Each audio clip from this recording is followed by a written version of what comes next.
구독, 좋아요. 시청자 여러분 안녕하십니까. 펜앤마이크 선우윤호 기자입니다. 오늘 방송 여러분들 뭐 썸네일 다들 보시면서 예측하셨겠지만은 정말 뭐랄까요, 이 공교롭게도 딱 지난주 방송에서, 저희 중립MC 방송에서 그때 당시에 박민영 국민의힘 대변인과 오늘 이 상황을 예언을 했습니다. 그 예언이 정확하게 맞아 떨어졌습니다. 7월 말에 트럼프랑 만난다 뭔다 그 말할 시간에 지금 당장이라도 비행기 타서 트럼프 얼굴 보고 와야 된다 라고 얘기를 했는데 결국 안 보고 왔죠? 어떻게 됐죠? 난리 났습니다. 8월까지 유예요. 시간을 벌었다. 착각도 정말 유분수입니다. 시간을 번 게 아니라 시간을 줘도 어차피 못할 거 아니까 그냥 맘대로 해봐라, 이런 거 아니냐, 뭐 이런 분석까지 나오고 있는 그런 상황인데, 오늘 저희가 뭐 당연히 중점적으로 다룰 내용은 관세 부분이고 그 외에도 여러가지 이야기를 나눠볼 예정이니까 끝까지 많은 시청 부탁드리도록 하겠습니다. 박민영 국민의힘 대변인 나왔습니다. 안녕하세요. 안녕하세요. 지난주 저희의 예언 좀 현실이 되지 않았으면 하는 그 예언이 정확하게 현실이 됐습니다. 결국 관세 폭탄을 맞았어요. 이재명 정부는 그동안 뭐 했느냐라는 비판이 나오고 있는데 우선 좀 어떻게 보십니까?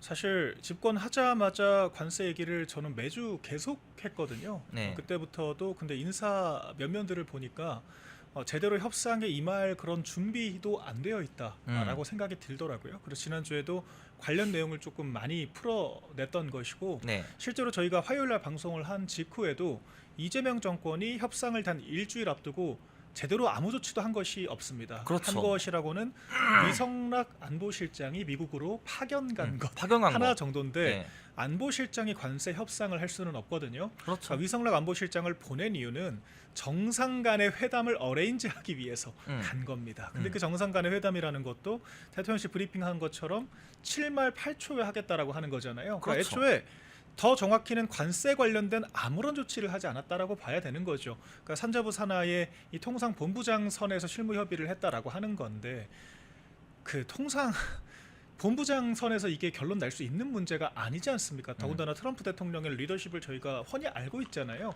직접 결정을 하는 리더십을 가지고 있습니다. 그렇다라고 하는 것은 정상 간의 상견례, 직접적인 만남과 교섭이 무엇보다 중요했는데, 정말 절박했다면 지난주에 당장 비행기 띄워서 만났어야죠. 그런데 이재명 대통령이 아무런 조처를 한 게 없습니다. 그냥 대타를 세운 것밖에 안 되는 것이고, 그래서 지금 예견된 나쁜 결과를 맞게 된 것이죠. 그러니까 지금 주목해야 할 것이 7월 8일까지 협상 기간으로 유예를 해둔 것이고요. 협상은 사실상 반 끝났다고 봐야 되는 겁니다. 지난 4월에 25% 관세를 매기겠다라고 했고, 지금 7월 초에 똑같은 결과가 나왔다라고 하는 것은 3개월 동안 아무런 협상 진척이 없다라는 거고, 오히려 후퇴를 했다라고 봐야 되는 거거든요. 그렇기 때문에 이런 페이스면 3주가 아니라 3년이 주어져도 무슨 협상을 하겠느냐. 그러니까 예정대로 8월 초에 그대로 관세가 적용되면 이게 25% 추가 관세 개념으로 전 알고 있거든요. 네. 그렇기 때문에 자동차, 철강은 50%, 75% 관세. 그거는 네. 추가 관세는 아니랍니다. 그렇게 네. 기존의 관세 매겨지던 것은 추가 관세가 아니라 기존 거는 별개로 한다, 뭐 이렇게 얘기가 나오고 있더라고요. 네, 아주 보도 획일적으로 보니까. 하겠다. 네네네. 이게 명확한 내용이 정해진 건 또 아니니까 네네. 이제 관세 서한만 확인해 보면은 25%라고 적혀 음. 있거든요. 그래서 그런 부분들을 봤을 때 25%만 돼도 엄청난 그렇죠. 타격이에요. 사실상 네. 수출 불가능합니다. 그렇기 때문에 지금 정말 초유의 위기 상황에 있다. 더 큰 문제는 이재명 정부가 아무런 전략상에 지금 로드맵을 보여주지 못하고 있다. 이런 점이라고 생각을 합니다. 근데 대통령실이 좀 당황한 것 같아요. 보니까 긴급 회의에 들어갔어요. 긴급 회의, 뭐 오늘 오후에 들어간 것으로 알고 있는데, 이 대통령실이 좀 긴박하게 돌아가는 이러한 모양새를 좀 어떻게 봐야 될까요? 전혀 긴박해 보이지 않죠. 그 상황이 닥쳤으니까 그냥 보여주기 식으로 면피성 회의를 했다라고밖에 보이지가 않죠. 그러니까 지금 12개 국가의 사전에 서한을 먼저 보냈다라는 거 아니겠습니까? 그러니까 200여 국과 다 교섭을 하는데 그 중에 딱 12개국한테만 선제적으로 보냈다라고 하는 거예요. 더군다나 한국과 일본은 SNS에 직접 콕 집어서 언급까지 했습니다. 그랬다라고 하는 것은 트럼프 대통령의 동정을 똑바로 파악하고 있었더라고 하면 예측 가능했어야 하는 부분이 때문입니다. 실제로 이틀 전부터 언론부터 전문가들이 미리 경고를 했었어요. 그러니까 이 사전 서한에 우리나라가 포함될 가능성이 굉장히 높다.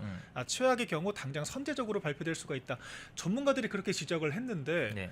그 발표가 막상 되고 나니까 부랴부랴 이 대통령실 회의를 주재한다라고 하는 거, 이거는 정말 천하태평한 것이고 눈 뜨고 코 베이는 것밖에 안 되는 거죠. 그렇기 때문에 저희가 실망스럽다라고 하는 겁니다. 그리고 지금 이재명 정권 가장 큰 문제가, 제가 거듭 지적을 했습니다만, 야당 시절부터 한덕수 전 권한대행이 협상을 주도를 하고 있었어요. 그리고 네. 최상목 경제부총리가 2+2 회담을 주도를 하고 있었습니다. 그래서 미국 재무부에서도 긍정적인 사인을 주고 있었어요. 그러니까 이 실무 디테일선에서 어떤 분야에 어떻게 관세 조정을 할 것이고 우리나라는 어디까지 내어줄 수 있을 것인지에 대해서 이런 것들을 협상이라고 하지 않습니까?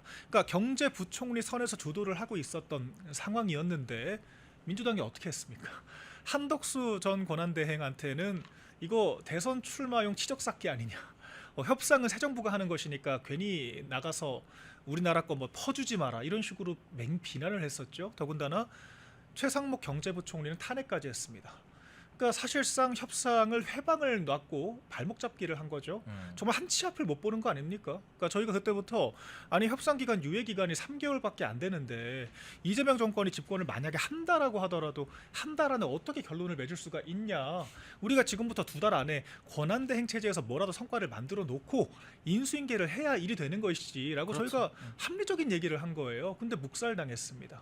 그러니까 기어이 경제부총리 탄핵을 시켜버리고 실무 인수인계 전혀 안 된 상황에서, 그러니까 제가 통상본부장 선에서 실무를 하는 것이 맞느냐라고 지적을 하는 겁니다. 그러니까 이런 식으로 아마추어적으로 행정을 했죠. 결과적으로 그렇게 김민석 총리도 마찬가지로 호언장담을 했지만 막상 집권하고 나서 뭘 했죠? 지금 뭐 협상은 고사하고 상견례조차 못했어요. 그러니까 G7 때는 정말 100번 1000번 양보해서 그 이란 전쟁 때문에 불가피했다라고 치더라도 그럼 나토라도 갔어야죠. 뭘 했습니까 대체? 그러니까 이런 상황이면 미국 입장에서도 협상에 임할 자세 자체가 안 돼 있다라고 생각을 하겠죠. 그러니까 트럼프 대통령도 사실 무조건적으로 정당화할 수 있는 그런 지금 태도는 아니라고 저는 봅니다. 그런데 그런 것과 무관하게 우리나라는 우리나라가 취할 수 있는 전략을 취해야 되는 거죠. 그러니까 미국과 협상하는 것과 둘째치고 우리나라 국내 기업들, 수출 기업들은 당장 지금 핵폭탄을 맞게 생겼는데 그렇죠. 정부가 뭘 했습니까? 그러니까 제가 진짜 우려하는 것은 우리나라 기업들이 먼저 백기를 드는 거예요. 트럼프 대통령 취임하자마자 현대차부터 백기를 들지 않았습니까? 미국에 3조 원 이상 투자하겠다라고 약속을 했습니다. 우리나라 기업이 국내가 아니라 미국에다 3조를 투자를 하겠다라고 한 거죠. 이거는 일자리, 경제 창출 효과들 다 미국에 날려버린 거예요. 리쇼어링을 유도해도 모자랄 판에. 근데 지금 보세요. 미국 입장에서는 우리나라에 와서 기업 활동해라. 그럼 관세에도 당연히 안 매길 것이고 많은 혜택들이 준비되어 있다라고 얘기를 하고 있습니다. 그런데 우리나라 지금 어떻게 하고 있죠? 우리 국내 기업들 지금 못 죽여서 안달이에요. 노란봉투법 도입하겠다. 맞아요. 중대재해처벌법 강화하겠다. 주 4.5일제 도입하겠다. 상속세는 60% 그대로 두고 있잖아요. 이런 상황이면 우리 기업들이 왜 우리나라에서 기업을 하겠습니까? 이제 울고 싶은데 정부가 뺨 때리는 격이에요. 더군다나 지금 관세 폭탄까지 맞게 되면 우리나라에서 기업 활동을 할 이유가 없는 거죠. 그러니까 이런 상황들을 종합적으로 고려해야 되는데 기업들은 기업들대로 들쑤시고 대외적으로는 전혀 협상 진척이 없으니까 그럼 이거 대체 경제를 어떻게 하겠다라는 거냐. 전혀 비전이 보이는 게 없죠. 아니 30조씩 추경 풀면 그 경제가 활성화되는 겁니까? 그러니까 증시라는 것도 잠깐 오르면 기분은 좋겠죠. 잠깐 오르는 것은 그냥 돈을 뿌리니까 오른 거예요. 근데 증시가 건강하게 오르려면은 기업이 펀더멘탈을 점진적으로 상승을 시키면서 그 기업의 가치가 상승하는 것과 비례하게 증시가 성장해야 이게 건강한 성장을 하는 거거든요. 근육을 키워야 되는 겁니다. 그런데 지금 지방만 채워놓고 있으면서 이걸 가지고 뭐 코스피 5천을 도모를 하겠다. 그러니까 정말 황당한 얘기들만 하고 있는 거기 때문에 이런 경제 외교 정책은 정말 비판하지 않을 수가 없습니다. 네, 찌찌마 13끼야님이 만원 후원 감사합니다. 저들은 나라 망하게 하려는 계획대로 잘하고 있을 뿐이다. 뭐 이런 후원까지 해주셨고, 자, 근데 네, 순선김님은 진짜 무서워서 살 수가 없네요. 뭐 이런 얘기도 네. 하고 계신데, 대통령실이 입장을 오늘 보인 게 이런 입장을 보였어요. 한국 측 조속한 한미 회담 제안, 미국 측이 공감을 표했다. 하하하. 이거 믿어도 돼요? 아니 7월 8일까지가 애초의 기한이었고 예. 서한 발표하는 것도 사전에 인지조차 못했으면서 이제 협상을 하겠다라고 하는 게 말이 안 되는 게 아닌가. 그러니까 앞뒤가 안 맞죠. 3개월 안에 어떻게든 성과를 냈어야죠. 그러니까 이렇게 미국이 압박을 하니까 부랴부랴 응대하는 모양새가 되면 이게 그렇죠. 무슨 교섭이 되겠습니까? 트럼프 대통령 입장에서는 아예 한국은 아무런 전략도 대책도 없이 들쑤시니까 반응하네. 이런 것밖에 더 되나요? 그러니까 제 말은 자강을 할 거면 아예 자강을 하든지, 그러니까 우리가 우리 수출 기업들을 잘 어르고 달래면서 미국에 뭐 가능하지 않다라고 저는 보지만 뭐 대체 시장을 발굴을 한다라든지, 아니면 아예 협상을 주도적으로 했어야죠. 그러니까 협상도 안 해, 자강도 못 해. 이럼 대체 무슨 전략을 지금 펼치고 있는 겁니까? 노선 자체가 없다라는 거예요. 근데 지금 여당과 정부도 지금 논조가 안 맞아요. 여당은 지금, 민주당은 미국을 비난하고 있지 않습니까? 맞아요. 비판하고 있어요. 동맹국들에 대해서 예. 부적절한 수사를 하고 있다라고 뭐 단호하게 맞서겠다는 얘기를 하더라고요. 대체 뭘 맞서겠다는 겁니까? 무슨 수단이 있죠? 뭐 중국이랑 밀착하겠다라는 건가요? 전쟁하겠다는 거 아니에요? 그러니까 여당은 싸우겠다라고 하고 정부 입장에서는 우리가 지금이라도 협상을 어떻게든 해보겠다라고 저자세로 또 나오니까, 그럼 미국 입장에서는 이 정권의 이 아마추어적인 행정이 너무도 쉽게 읽히지 않겠습니까? 제 눈에도 보이는데 미국의 전문가들이 다 꿰뚫고 있겠죠. 아, 저게 여당은 그냥 반미전선으로 가는 것이고 정부는 대책이 없구나. 그러니까 이런 국가와 무슨 협상을 그렇게 정치하게 하겠습니까? 무시당할 수밖에 없죠. 그러니까 지금도 그냥 이거는 손 놓고 앉아서 당한 것밖에 안 된다. 그 당황한 것들이 너무 역력하게 보인다. 이게 저는 가장 처참하다라고 생각을 하고요. 네. 지금 산자부가 입장을 3주간 유예 기간을 번 것이다. 이렇게 그런 발표를 발언도 했어요. 3주 예. 시간을 벌었다. 번 거 맞아요? 가만히 앉아 있는데 그냥 트럼프 대통령이 8월 1일 날로 기일을 정했을 뿐입니다. 우리가 뭘 해서 번 게 아니에요. 마치 본인들이 노력을 해가지고 시간을 번 것처럼 그렇죠. 언플을 하고 있다. 이거 언플 맞죠? 그걸 아전인수격으로 그냥 언론 플레이를 하는 것이고, 또 제가 대통령실 일을 해봤잖아요. 예. 그러니까 지금 딱 정부가 하는 그런 것들이 보이더라고요. 그러니까 이 문제를 해결하는 것이 아니라 그냥 언론사 기사 관리만 하고 있습니다. 그러니까 언론사들이 일제히 25% 관세를 헤드라인에 걸었거든요. 이게 아니라 사실상 유예다. 이 얘기를 꼭 집어넣으면서 헤드라인 다 수정되고 있습니다. 수정되고 있어요 지금. 다 수정되고 있어요. 공보만 하고 있는 거예요. 국익에 대해서. 근데 언론 얘기를 압박할 하면서. 시간에 뭐 미국 측에 연락해가지고 빨리 만납시다 이렇게 해야 되는 거 아니에요? 아니, 저희가 한 달 전부터 계속 그 얘기를 한 거예요. 더 정확히는 한덕수 권한대행 체제 때부터 계속 이 얘기를 했습니다. 지금까지 대체 뭐 했냐 이겁니다. 더군다나 아니, 자기들 입으로 그렇게 얘기했잖아요. 새 정부가 협상 주도할 거라고 얘기했지 않습니까? 뭘 했냐는 거죠. 그러니까 아직도 야당인 거예요. 지금 민주당은 하는 그 지금 모습 모양새가. 그러니까 아무런 전략도 없는 것이고, 지금 그리고 보시면 국무총리 김민석 총리죠. 이분이 과거 반미 활동 이력 때문에 상당한 문제가 됐던 분입니다. 그분은 그리고 뭐 지금 근데 그거를 예. 광주 문화를 효율적으로 알렸다. 미국은 그렇게 보지 않을 것 같고요. 그리고 지금 정책실장도 기재부 제2차관 출신이에요. 그러니까 네. 예산실 출신이죠. 그러니까 이런 분들이 국내 정치, 국내 경제는 빠듯하게 빠삭하게 알 수 있겠지만 외교통상 전문가가 아닙니다. 그러니까 윤석열 정권과 비교를 해보시면 돼요. 국무총리가 한덕수 전 총리, 미국 통상 전문가죠. 미 대사관까지 했던 사람입니다. 그리고 그 최상목 경제부총리, 이분도 이제 미국과의 어떤 교섭을 주도적으로 이끌 수 있을 정도의 전문적인 경제 관료라고 할 수 있죠. 이런 사람들이 주도를 하다가 지금 면면을 보시면 정책실장부터 총리까지 현 정권에서는 외교를 주도적으로 할 인사가 없어요. 그러니까 오히려 이 친중 노선에 대해서 또 백악관이 지속적으로 좀 지적을 하고 있잖아요. 네. 문제가 될 수가 있다라고.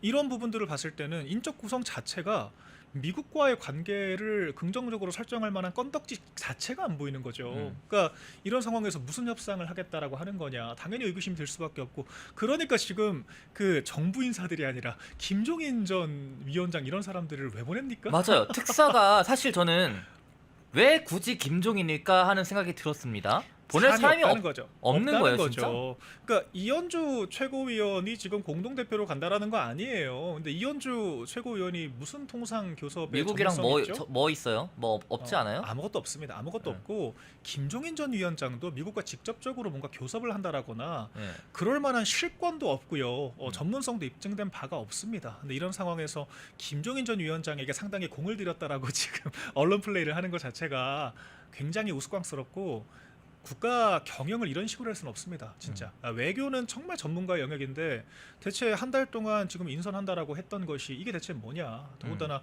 고용노동부에는 지금 다 민노총 많이 지적들 하시잖아요. 민노총 간부 출신이 지금 고용노동부 장관 하겠다는 거예요. 그렇게 되면 네. 어떻게 될까요?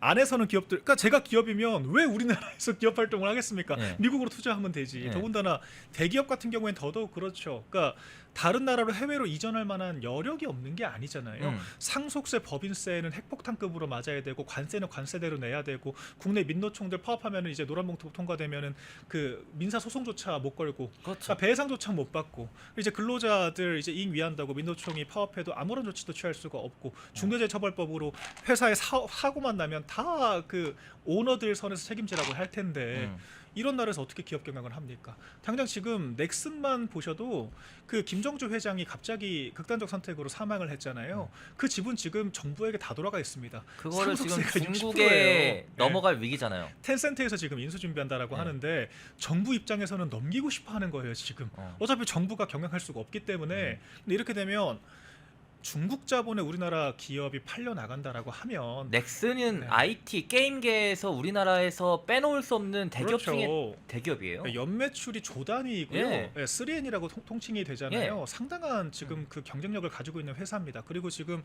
중국에 그 수출한 서비스하고 있는 게임들도 대박이 나서 엄청 많죠. 지금 주가가 상한선을 달리고 있는 회사예요. 그런데 그러니까 텐센트에서 인수를 하겠다라고 하겠죠. 근데 60% 상속세를 적용받으니까 지금 정부가 제일 주주가 돼서 막을 수가 없습니다. 지금 중국 자본의 유입을. 그러니까 이런 상황일진데 설상가상 대외적 리스크까지 정부가 막아주지 못한다라고 하면 정말 우리 기업들은 우리나라에서 경제 활동을 할 유인이 없다. 그리고 기업이 떠나면 기업은 안 망합니다. 기업은 해외에서 경영하면 돼요. 근데 맞아요. 우리 주주들, 우리 근로자들은 어떡합니까? 이게 문제라는 거죠, 이게. 그리고 우리 근로자들, 기업에서 일하고 있던 근로자들 다 어떻게 되겠습니까? 그러니까 해외에서 인수한 기업들 같은 경우를 보면은 배달의 민족이 사실 작년에 그 배달비 올린다라고 했다가 엄청나게 문매를 맞았잖아요. 맞아요. 예. 근데 배달의 민족에서 일하는 우리나라 이 경영인들이 그런 사실을 몰랐겠습니까? 국정감사를 앞두고 배달비를 올리는 건 자살 행위라는 걸 너무도 잘 알고 있습니다. 근데 왜 그런 의사결정을 했을까요? 지금 배달의 민족의 오너가 사실상 독일에 있기 때문입니다. 그러니까 해외 오너가 지분 행사를 하고 의사결정을 하기 때문에 이런 국내 상황에 맞지도 않은 의사결정을 하고 결국은 그 모든 이 문매는 국내 경영인들과 근로자들이 맞는 거거든요. 맞아요. 그러니까 이런 식의 그 문제와 괴리들이 발생을 하고 있고 해외로 떠난 우리 기업들이 돌아오지 않고 있고 외려 해외에 지금 수조 단위를 투자를 하겠다라고 하고 있는데 아무런 대책이 없다. 지금 고용노동부라고 하는 것은 제가 지난주 말씀드렸지만 정말 강력한 실권을 쥐고 있는 부처예요. 그러니까 행안부나 국토부보다 더 강력할 수도 있습니다. 왜냐하면 이 기업의 근로감독을 비롯해서 실질적으로 규제를 할 수 있는 기관이기 때문입니다. 이런 상황인데 그런 규제기관을 최상위 규제기관을 특정 이익집단 노조의 대표에게 맡긴다. 정말 참담하게 이를 데 없는 그런 상황이고요. 총체적으로 걱정이 되는 정말 나날입니다. 네, 하나에서 열림이 힘내라 펜앤마이크. 네, 감사합니다. 자, 저희 자막은 세 번째 자막 띄워주시고 지난주 방송에서는 대변인님이 네. 이것은 한미 관계가 제대로 작동하지 못하고 있다는 자백과 다를 바 없다라고 지적을 해주셨습니다. 예. 그때 당시에 왜 그렇게 진단을 좀 하신 거고 또 지금 와서 대통령실의 움직임을 보시면은 전체적으로 좀 어떻게 보시는지. 일단 그 강은경 대변이 상당히 아마추어적이에요. 강유정? 네, 강유정 대변이 네. 상당히 아마추어적인 게 그 부동산 대책 관련해서도 그 대통령실 대책이 아니다라고 해서 상당한 비판을 받지 않았습니까? 네. 이런 것들뿐만 아니라 다른 국가 정상, 특히 이제 동맹국인 미국과의 그런 우리가 정상과의 그런 만남이 예정되어 있다라고 하더라도 당장 우리나라 그 국내 정치인들이나 어떤 그 관료들, 고위 관료들만 우리가 일정 소화를 해도 다 엠바고 일정 기밀이에요. 그런 식으로 그렇죠. 이게 의전 경호상의 문제 때문에 공개하지 않습니다. 외국 정상과의 만남은 더더욱 그런 안보 보안상의 비밀이 중요하게 지켜져야 돼요. 네. 그런데 지금 굉장히 막연하게 얘기를 하면서도 기간을 특정을 했단 말이죠. 7월 말. 트럼프 대통령과 7말 8초쯤에 만남이 있을 것으로 보인다. 그러니까 이런 것들은 그러니까 급했겠죠. 언론에서는 언제쯤 만날 거냐라고 질문을 하니까 급하게 지금 답변을 한 건데 그러니까 제가 두 가지 문제를 지적을 한 겁니다. 예. 그러니까 미국과 소통이 되고 있으면 이렇게 날짜를 두루뭉술하게 얘기를 하지 않겠죠. 또한 만약에 그렇게 특정되는 날짜가 있다라고 하더라도 이런 식으로 공표를 해버리면 이건 외국에 대한 상당한 신뢰가 됩니다. 네. 그러니까 미국 백악관에도 문의가 갈 거잖아요. 우리나라 브리핑을 보고 미국 백악관의 기자들도 물어봅니다. 당연하죠. 한국 정상과 7말 8초에 만나시기로 했냐 물어볼 거 아니에요. 이거 대단한 결례예요. 그러니까 이게 공보상으로도 맞지가 않는 것이고, 근데 이 공보의 내용들을 봤을 때는 지금 우리가 딱 알 수 있잖아요. 미국과 언제 만날지 예정이 없구나. 그러니까 위성락 안보실장이 부랴부랴 미국으로 간 거지 않습니까? 그러니까 이런 상황들만 보더라도 지금 대통령실과 미국이 소통이 안 되고 있고 정상과 상견례가 아직 오리무중이구나. 이런 것들을 읽을 수가 있었기 때문에 이거 한미 관계가 정상적으로 작동하지 않고 있다라고 하는 자백이다. 제가 그렇게까지 표현을 했던 것이고요. 예. 실제로 지금 일본 그 이시바 총리 같은 경우에도 좀 친중 노선을 밟았다라고 해서 상당한 또 이제 미국의 지탄이 그래요? 있었습니다. 조약 친중 관계자들, 노선을? 조약 전문가들이 이제 그런 우려 사항들을 전달을 했었고요. 예. 우리나라도 지금 마찬가지잖아요. 사실 반미 인사들, 그러니까 김종석 총리 마찬가지고 그 다음에 이제 이종석 국정원장까지 임명 강행을 했습니다. 더군다나 이제 이재명 대통령 본인도 이 대북 제재 위반이라고 하는 대북 송금이 상당한 지금 제가 보기엔 리스크라고 그렇죠. 생각이 되거든요. 예. 그러니까 이게 실체적 진실이 이미 일부가 규명이 됐지 않습니까? 그러니까 이화영 경기도 전 평화도지사 부지사가 예. 지금 7년 8개월 징역형이 확정이 된 거예요. 그렇죠. 그렇다면 불법적인 대북 송금이었다라고 하는 것은 팩트가 된 것이고, 이재명 대통령이 최종 결재권자로서 얼마나 연루되어 있는가, 그렇죠. 이제 그게 중요한 거죠. 의혹을 받고 있는데 재판이 중단됐습니다. 근데 이게 형사 재판이 중단되었다라고 하더라도 미국의 입장에서는 이건 대북 제재 위반이거든요. 그리고 지금 자꾸 윤석열 전 대통령한테 외환죄 드론 보냈다라고 외환죄라고 하는데 네. 정확히 외환죄의 구성 요건은 적국과 통모하여 적국을 이롭게 하는 행위를 뜻합니다. 그러니까 북한과 만약에 통모가 있었다라고 하면 북한과 통모해서 북한을 이롭게 하는 대북 송금을 했기 때문에 이런 거야말로 외환죄 구성 요건에 그렇죠. 해당할 수가 네. 있어요. 그러니까 제가 지금 그런 범죄를 저질렀다라고 얘기하는 것이 아니라 오히려 그런 식의 행위가 있었다라고 하는 의혹들, 일부 밝혀진 실체적 진실들이 미국이 봤을 때는 상당한 리스크가 될 수 있다라고 하는 거죠. 그러니까 우리나라가 현 정권이 전반적으로 보여주고 있는 노선이 친중 정부 아니냐 이런 얘기를 들을 수밖에 없는 지금 이재명 정부가 하는 거죠. 그러니까 이런 것들 때문에 그러니까 미국의 지금 상당히 미국 입장에서 우리나라와 협상이 망설여질 수밖에 없는 부분들이 있는 것이고 현 정권도 그런 이 정권에 대한 미국의 인식들을 전혀 고려하지 않은 인선으로 더 관계를 어렵게 만들고 있다. 저는 그렇게 보고 있습니다. 근데 또 웃긴 게 언론 보도를 보니까 오늘 나온 거 이 대통령실의 고위 관계자가 이러한 관세 서한 관련해서 우리가 예상한 시나리오 우리가 예상한 시나리오 중에 하나다. 이제 협상할 수 있는 시간을 번 것이다. 이렇게 말했는데 아니 예상을 했답니다. 근데 예상을 했으면은 진짜 뭐라도 했어야 되는 거 아니에요? 어떻게 보세요? 그러니까 예상을 했대요. 그러니까 지금 계속 그런 얘기를 해요. 그러니까 이재명 대통령도 그런 얘기를 했어요.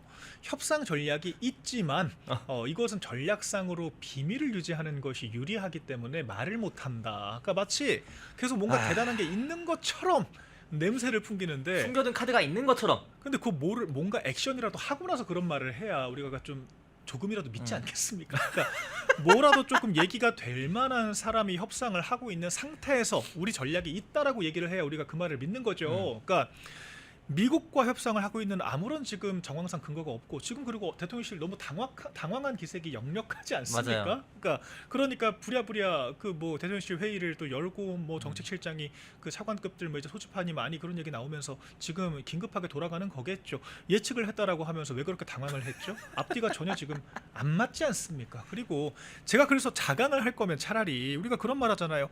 이 윤석열 정권에서 중국과의 관계를 다소간에 좀 불편하게 가져가면서도 동시에 인도네시아나 대만 같은 대안 시장을 개척하려고 했던 거예요. 그러니까 중국으로부터 우리가 수입을 해야만 하는 좀 중대한 자료, 자원들 이제 이런 것들을 대체 시장을 개척을 하게 되면 우리가 중국과의 관계가 조금 망가졌을 때의 리스크를 해지할 수 있기 때문에 이런 식의 외교 전략을 펼쳤던 건데 지금 전략이 없지 않습니까? 그러니까 지금 민주당은 미국과 싸우자는 식으로 나오는데 그럼 미국과 싸우면 우리가 무슨 대안이 있죠? 그리고 뭘로 싸워요? 그러니까 우리나라가 수출 의존도가 우리가 우리나라 뭘 할 수 경제 있어요? 제 말이 그 말이에요. 우리나라 경제 의존도의 75%가 수출이에요.